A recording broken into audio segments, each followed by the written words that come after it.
Ladies and gentlemen, the President of the Republic of the Philippines, His Excellency Ferdinand R. Marcos Jr.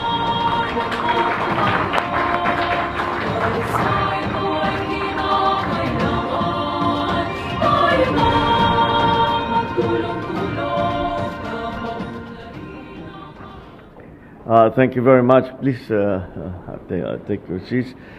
House Speaker Martin Romualdez, members of the Cabinet, and those who are accompanying us and those who will be holding the fort back home. First Lady Liza Araneta-Marcos, Pasay District Representative Antonino Calixto, Pasay City Mayor Imelda Calixto Rubiano, AFP Chief of Staff General Romeo Browner, and the Major Service Commanders, and Philippine National Police Chief General Romel Marbil, Philippine Coast Guard Commandant Admiral Ronnie Hill Gaban, my fellow workers in government, ladies and gentlemen, good afternoon. I depart today for Vientiane, Laos People's Democratic Republic, to attend the 44th and 45th ASEAN Summits and related summits at the invitation of the Prime Minister of Laos PDR, Sonaksay Sifandon. The annual ASEAN Summits are essential for the Philippines to discuss the issues confronting ASEAN countries on geopolitical matters and also on functional cooperation. In line with the theme of the ASEAN Chair this year on enhancing connectivity and resilience, the ASEAN leaders will explore how we can promote regional connectivity amongst ASEAN member states, as well as to strengthen our resilience to promote sustainable development and inclusive growth. I will also be participating in meetings with ASEAN's external partners. These engagements pave the way to advance cooperation in areas such as food and energy security, trade and investment, supply chain resilience, MSMEs, and addressing the impacts of climate change and more. We will also be discussing international issues that impact beyond the region, including the West Philippine Sea, the situation in Myanmar, conflict in Ukraine, and the Middle East as well, among other important regional and international issues.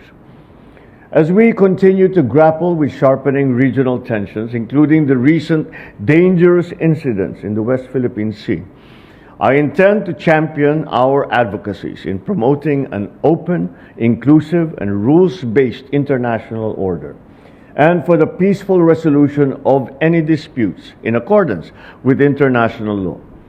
This administration will continue to ensure that our constructive and deepening engagements with ASEAN, our dialogue partners, and stakeholders serve our national interest and the well-being of the Filipino people. As we speak, I think of our Filipino kababayan who are affected by the increasing tensions in the Middle East. I wish to reassure the public that the Philippine government is doing everything it can to ensure the safety of over 40,000 Filipino nationals in Lebanon and in Israel, and to bring them home so that they have a place that they can feel safe in, so long as they ask to come home. I am glad to report that no Filipino has been reported injured in the crisis that we hear about in the news, and to the waves of attacks against Hezbollah targets in the past few days and the consequent Iranian reprisal against Israel. Our embassies have been coordinating with the Filipino community on this matter and working on securing exit papers and transportation for those returning. Of the 1,500 initial applicants for repatriation from Lebanon, a third have already gone home, while another third, around 500, are still having their papers processed. The DFA will expedite this, and OWA will be chartering the flights to bring them home. For the month of October, the DMW and OWA will be bringing home at least 162 distressed OFWs from Israel.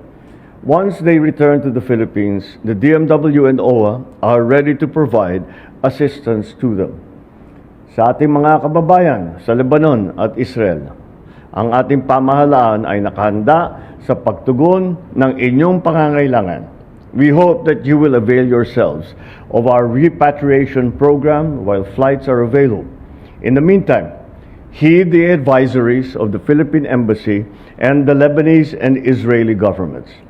I expect the secretaries of the DFA and the DMW and the administrator of OWA to report to me with updates daily. The Philippines urges all parties to refrain from escalating the violence and to work towards a peaceful resolution of the conflict. We emphasize the need to adhere to international humanitarian law, especially the principles of proportionality and distinction in response to security threats, and to ensure the protection of civilians at all times. The Philippines will always stand for the principles of international law and the safety of Filipinos in the Philippines and overseas. Maraming salamat at magandang hapon sa inyong lahat. Fortunately, the law there is very strict, and apparently the conviction has stood, and one of ours has been taken away. But yes, very unfortunate. Sir, may message kayo for the bereaved family? Well, we, of course, our thoughts and prayers are with them, and we will. There is nothing that one can do to make it whole, but we will do our best. What legal assistance? I'm sorry? What legal assistance? We'll see what they need. We'll see what they need. But for someone who dies abroad at an OFW, there are many. We have many procedures for that to bring them back home. So I don't think that will be a problem. But we've exhausted all remedies. Oh my God, it's been going on for how many years? It's around 5-6 years. Yeah, I remember mga 5-6 years na ito. I came upon it when I came into office, and they told me it's an old. And as I said, I guess Saudi tried to exhaust all possibilities. So did we, but to no avail.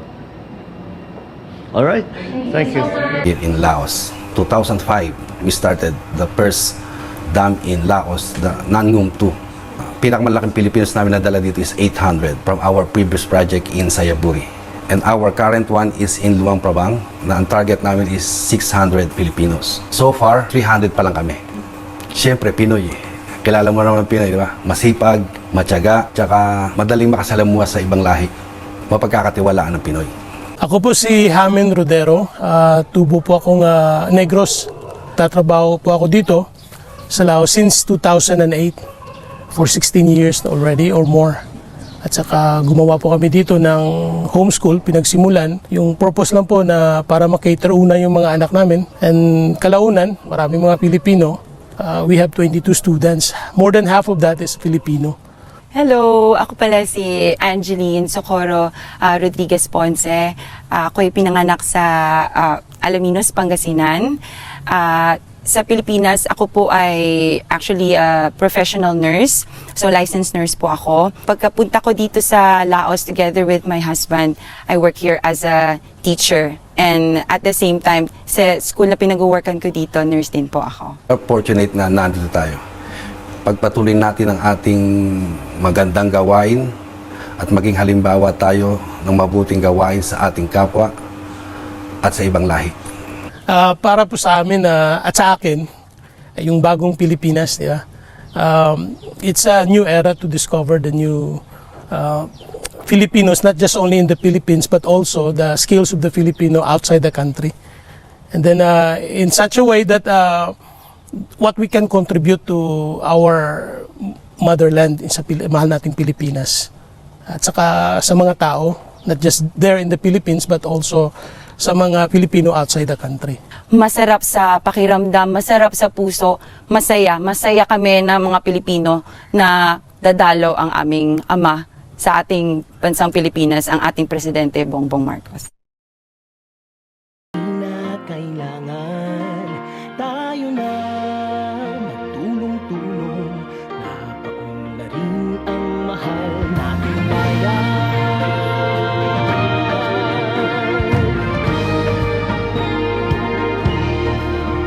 Panahon na magbabago at ayos ang mga dapat ayusin. Dapat lang maging tungkulin ng bawat mamamayan dito sa atin. Ng pagbabago patungo sa pag-asenso, magsikap ng mabuti at nang guminhawa tayo. Malaki natin sa mundo at ipamalas ang bagong Pilipino at bagong Pilipinas.